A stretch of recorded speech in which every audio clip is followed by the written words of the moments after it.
With his powerful brainwaves cradled in the warmth of reasoning, it's time for Johnnie Walker Dread to straighten you out on a thing or two. Emanating all the way from exciting Las Vegas, Oklahoma, it's the Johnnie Walker Dread Show.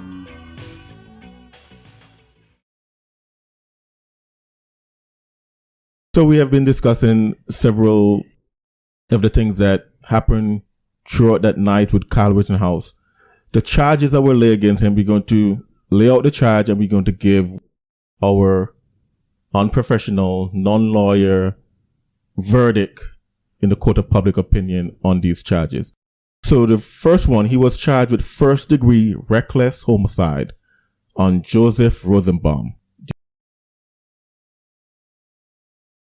Do you find him guilty or not guilty? Not guilty. Am I allowed to say why? Of course, go ahead. It was self-defense. Simple as that? It's as simple as that. In the videos I saw, it's as simple as that. Keep in mind that the charge against Kyle for the shooting of Joseph Rosenbaum is only reckless homicide. It's not intentional. So all of these arguments about how Kyle was out there provoking people to try to get into an argument so he could shoot somebody go out the window. They're not even charging him with that. If he was really out there provoking people to get into confrontations, and if they had the evidence to support that, they would have charged him with intentional homicide. They're only charging him with reckless, meaning that it was, in their opinion, reckless for him in his behavior in what happened when he was caught by Joseph Rosenbaum, that he could have avoided shooting Joseph Rosenbaum at that moment. All that talk about provocation goes out the window. Even the prosecution's not even making that claim.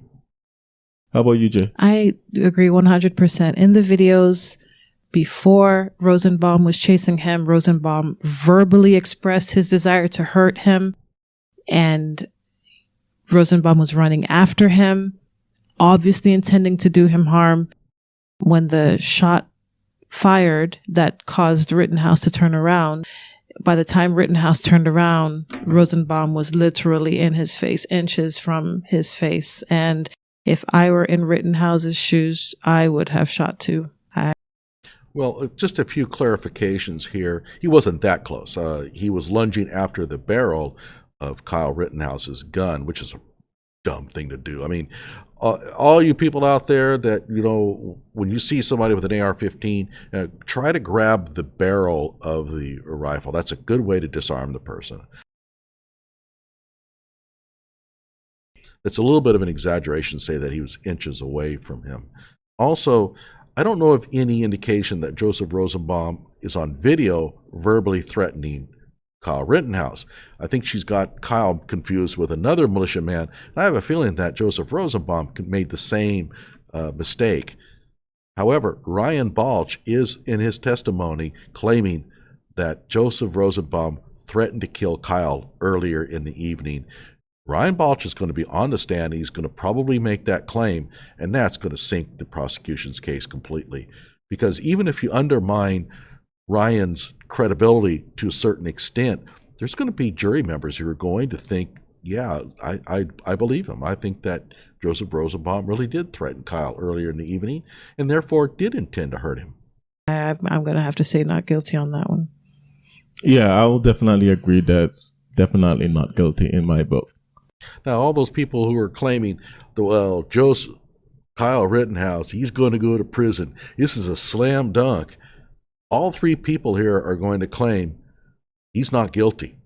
How are you going to get 12 people all to unanimously agree that Kyle is guilty when all three people here are claiming not guilty, and these are hardly pro-Kyle people. Although the guest on the show is pro-Kyle, these two are fairly liberal. I mean, you could tell by their discussions that they're kind of hanging out on the left end of the spectrum, and even they would say not guilty. I think the prosecution has its work cut out for them.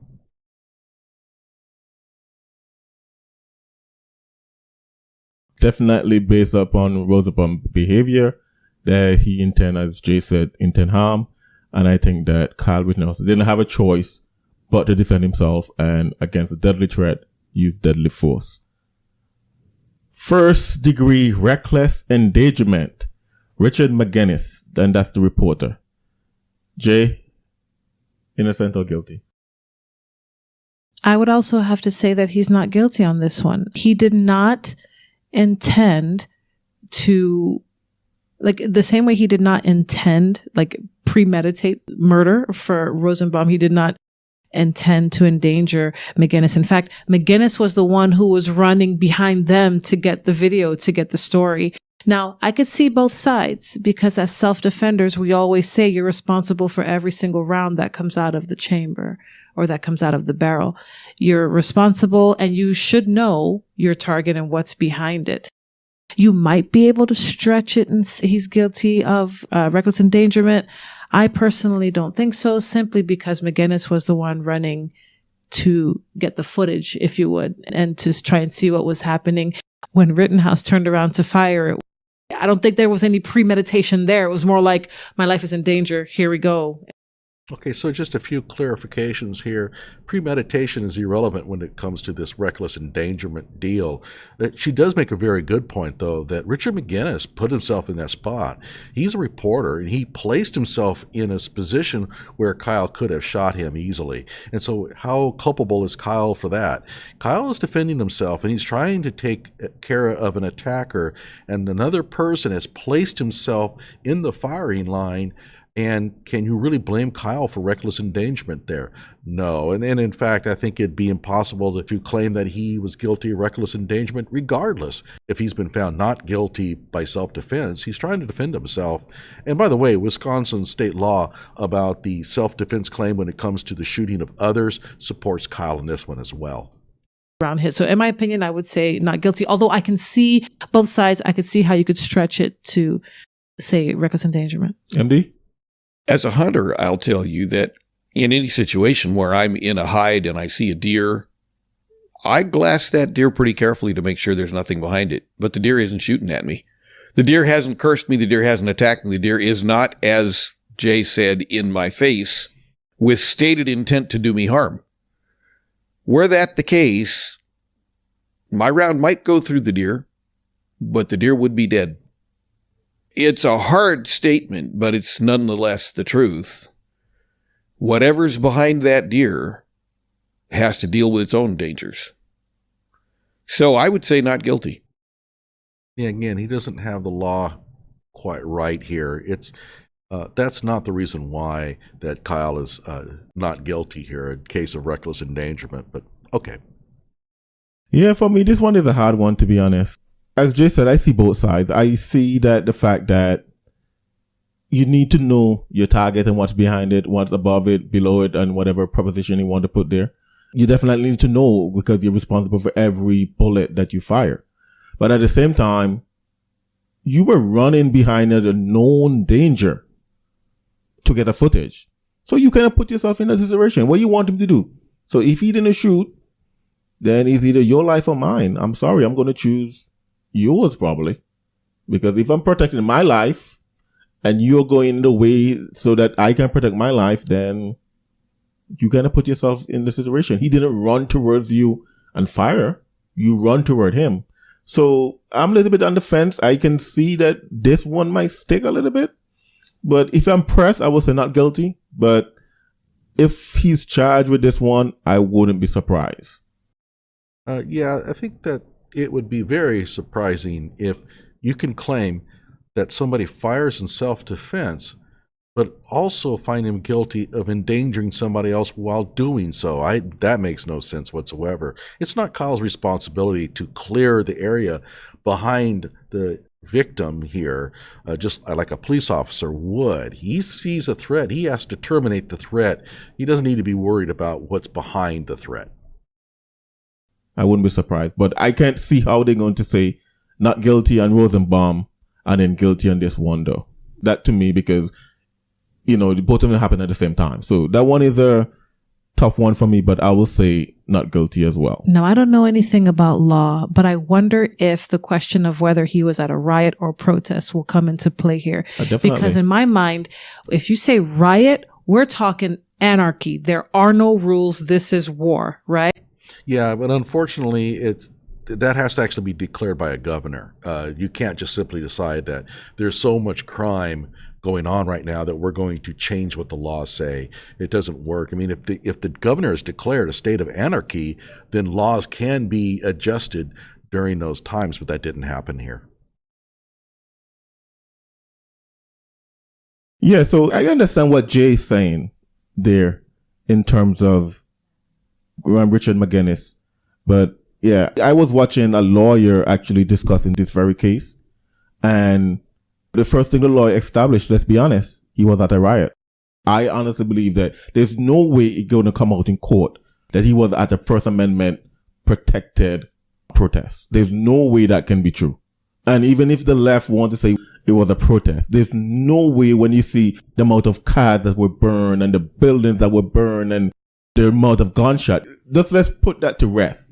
He was at a riot. There's no way anyone that is fear-minded could say that, hey, this was a protest. This was a riot. So if it was a riot, then did McGinnis put himself in danger? I would say, yeah, I think McGinnis definitely put himself in that danger. And again, I won't be surprised he's actually charged with this one. But I think, and I will, if I'm pressed, I will definitely say not guilty. All right, so another charge. He's been charged with first-degree reckless homicide, and that would be Anthony Huber. Innocent or guilty? It still comes back to self-defense. I believe Huber was the one who was, maybe I've got the wrong one. I was thinking he was the one who attacked him with the skateboard, but maybe I think that he's the one that did attack him with the skateboard and a shot foot. So he's the one that came in to swing the skateboard at him, and I think come in with a foot to actually stomp him. Right. And that goes back to witnesses said he had the skateboard in one hand, hit Rittenhouse in the head with it. By the way, and this will not come out in the court because I'm certain that the prosecution would find it to be very, very prejudicial. But in one article I read, police said they knew him for the skateboard as a weapon. And in one case, a policeman had been hospitalized with a cracked skull because of being hit by the edge of that skateboard. If that is Anthony Huber's skateboard, that's news to me, and I have a feeling that did not happen. He must have Huber confused with somebody else. It will come out in court that the skateboard is a deadly weapon. We have examples of it where it has killed people. And there's going to be people going to be up on the stand that are going to say, yeah, this is considered to be a deadly weapon. It's a hard object being thrown at the head. That's a deadly object. I still think self-defense. And particularly since witnesses said he had the skateboard in one hand, hitting Rittenhouse with it, and he had Rittenhouse's rifle in the other hand, trying to take it away from him. Yeah, I would say, again, in my opinion, that's self-defense. It's just a terrible situation all around. I would say that was self-defense, in my opinion. Yeah, definitely. I will go again with not guilty on that. Not guilty. On that charge. And the other one, attempt first-degree intentional homicide. And this is one Grosskirt. Attempted first-degree intentional homicide. I'm going to say that by the very words, he's not guilty, because under every law I have ever heard, and I'm not a lawyer, but I have heard them. Again, I was a jury foreman on a murder trial. You can't assume an intent. Well, But if we're going to assume intent, I'm going to go back to my argument that if he intended to kill him, he had more rounds. Well, this is the one that was shot in the arm. He actually had a firearm. He had a pistol. And he was going after Kyle, and Kyle shot him with blow off his bicep. Bicep. Yes. Yeah. But again, Kyle Rittenhouse still had more rounds. If he intended to kill him, he would have killed him. Oh, he missed. There is nobody who has said that Kyle Rittenhouse fired rounds and missed. No, that's actually not true. He fired a couple of rounds at the first attacker. Barely missed. You could tell by looking at it. But he tried to hit him. And He does make a good point there, though. If Kyle really wanted Gage Grosskreutz dead, Gage would be dead. I mean, the very first attempt where Gage is holding up his hands, he's point blank range. Kyle could have absolutely smeared him with that rifle. Kyle didn't do it. And then Kyle only shot when Gage then tried to grab a hold of Kyle's rifle. Kyle pulled the trigger, shot his arm, but then at that point, he still could have kept firing, and he didn't. The threat was neutralized. Gage went off crying for a medic, which he later claimed that, well, I didn't think a medic was needed. I could have taken care of it myself, or something like that, those lines. But at any rate, this is probably the weakest charge of all. That, I mean, reckless endangerment would actually be a better charge here than attempted murder. I think he demonstrated excessively good gun control. He hit everything he aimed at. I would agree that he was a pretty good shot. I think he fired at Rosenbaum like 4 times, and I think he missed at least 2 of them. You're saying for Grosskreutz, he was aiming for center mass, but actually hit the bicep? Okay, probably. I see what you're saying. I agree that it was self-defense. I agree that he's definitely not guilty, but I'm just simply saying that, I'm thinking about like Peter who go after Marcus' ear. Well, you can argue, was he really going after the ear or was he going after the neck? The neck, yeah. So maybe Kyle missed, but I think definitely this is because he was coming after Kyle. If there's a clear one, he was coming after Kyle with a gun in his hand, and Kyle shot him and he backed off. And to MD's point, the other guy that was coming behind of him, when Kyle pointed the gun at him, he backed off and Kyle didn't fire.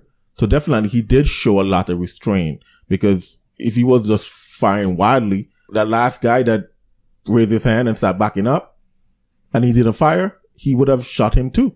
That would be the intentional homicide point. If he was intentional on killing people, the guy that actually stopped would have been shot dead too. Right, and I think killed more people. I think that might be the other charge against him would be first-degree reckless endangerment, and this is an unknown male.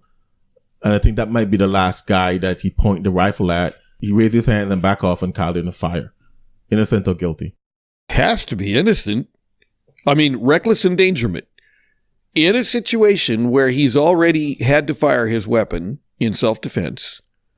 I think that the reckless endangerment is probably for the guy that tried to kick him in the head, probably not for the guy who was holding his hands up.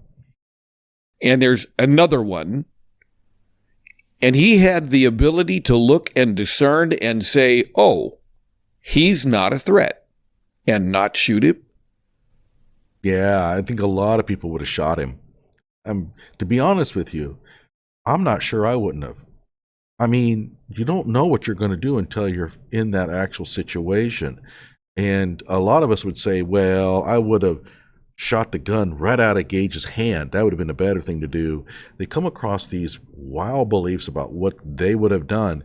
In truth, I think most people probably would have shot that dude. And Kyle didn't. I think that shows remarkable restraint, actually. There's no reckless anything about that. He considered very carefully and responded properly. Yep, I would definitely agree with that. I think he's the one that actually raised his hand and didn't fire. But I think if he's found guilty in the higher charges like the murder, he'll be also found guilty on the attempted intentional homicide, however they want to phrase it. But I also think if he does get found not guilty in the higher ones, he was found not guilty on the low one. So basically it boils down to whether or not this trial goes political or not. I personally have lost faith in the executive branch and in the legislative branch. Yeah, I think we all have. I still have some level of faith in the courts because I think they still at least try to go on facts and not politics. So I believe to some degree that the facts will come out in the court, and maybe Kyle Rittenhouse might be, at least for these ones that we have mentioned, that he probably will get not guilty. The McGinnis one, I'm a little bit on the fence with that one. And this one, the very last one, I would say possession of a weapon by a person under 18. I would say definitely if you're going to be guilty on one of them, that's going to be the one. We know he's guilty on that one. He was in possession of a weapon with under 18 and he shouldn't have the weapon. I wouldn't say we know it. It's a matter of debate. I think that he will. I agree with this MCG here that Kyle's going to be found guilty of that one. But again, it's not a given.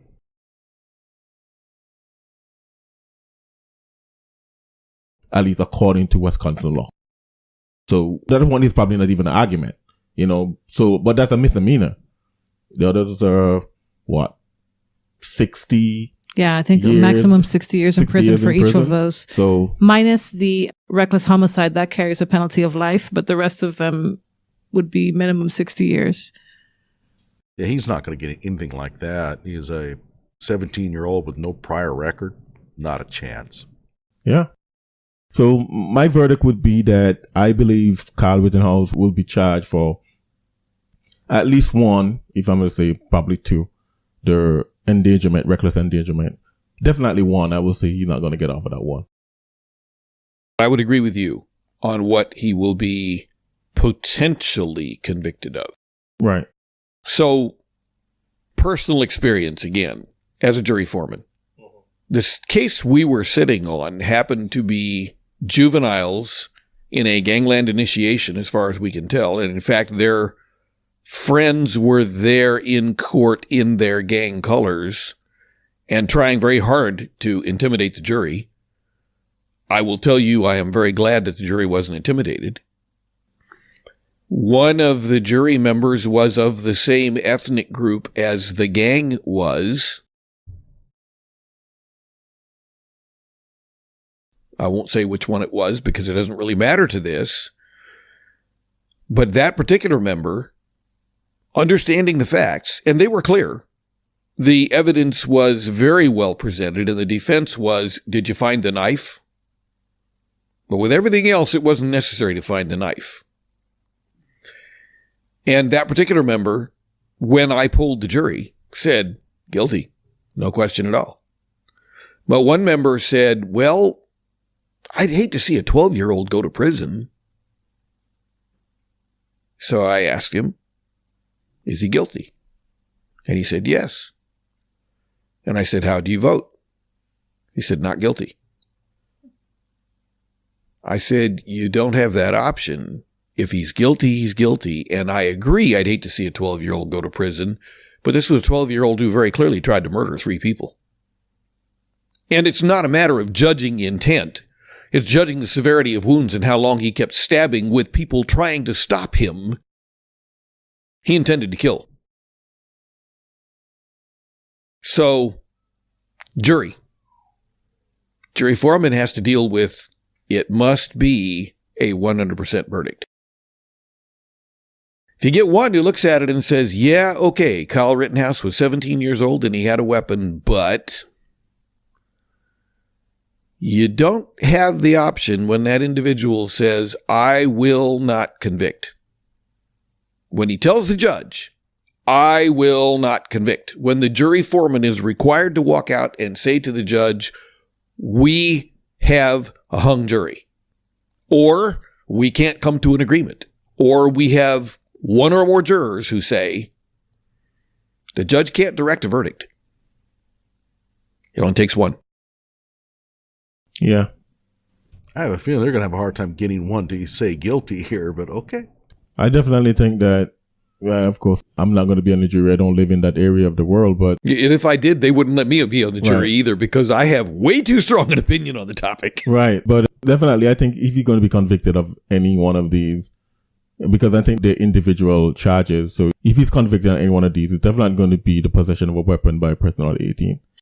Yeah, I'm reminded of a case of a man on a New York subway, and this was probably 30 years ago, who was in possession of a weapon, and he was accosted by 5 young men who had sharpened screwdrivers. Bernhard Goetz. And were brandishing them and had told him they intended to kill him. And he shot all 5 of them with a weapon. This was in New York. He could not legally own that weapon. Ultimately, after all the attempts by everyone to pillory the man with the gun, what he was guilty of was possession of a weapon. Right. And the way the law works, at least the way I understand it, not because Kyle Rittenhouse illegally had a gun, didn't remove his right that he could use that gun legally to self-defense. So, he shouldn't have the gun. But he had the gun, and he had a legal right to self-defense no matter what your age. You know, whether you're a minor or not, you have a legal right in this country to defend yourself. And by using the gun to defend himself, they're not going to say, oh, you shouldn't have the gun, so you're going to be guilty, plain all over. You're going to be guilty of possession of the gun, but the other stuff, you can be found not guilty on those.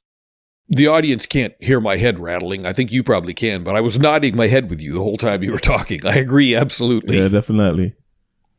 You know, as I think about the Kyle Rittenhouse situation and just the uproar about it, not waiting for facts to come out and all these things, I think we pretty much agree, probably except for some minor stuff, that Kyle Rittenhouse is mostly not guilty. Maybe except for that one charge, that be possession of a weapon. You know, the Bible says in Proverbs 28, verse 28, when the wicked rise, men hide themselves, but when they perish, the righteous increase. I also think about Psalms 11, 3-7. It says, if the foundation be destroyed, what can the righteous do? The Lord is in his holy temple. The Lord's throne is in heaven. His eyes behold, his eyelids try the children of men. The Lord tried the righteous, but the wicked and him that loveth violence, his soul hateth. Upon the wicked he shall rain snares, fire and brimstone. Overall, they do a pretty good job of settling the emotions down and trying to get to the truth of the matter. They make a lot of mistakes. All of them have some sort of misconceptions about what took place, but the core element is pretty much the same. So I must commend them for working hard to try to come to an agreement and a conclusion here. They didn't necessarily agree on everything, except that, well, all three of them believe that Kyle Rittenhouse is not going to be serving any hard time over any of these incidences. Reckless endangerment, I think that may be something that Kyle might be found guilty of, just to maybe appease the mob. But if they think he's going to be serving 20 years in prison for that, they're going to be sorely disappointed. He has no prior record. He has plenty of community service he has done in the past, and there's no way that the judge is going to sentence him to any hard time for a reckless endangerment charge. If anything, he's probably going to just get time served. He's already been in jail for like 3 months. So get ready for a lot of disappointment out there, anti-Kyles. A long prison sentence isn't coming. Subscribe to my channel and like my video.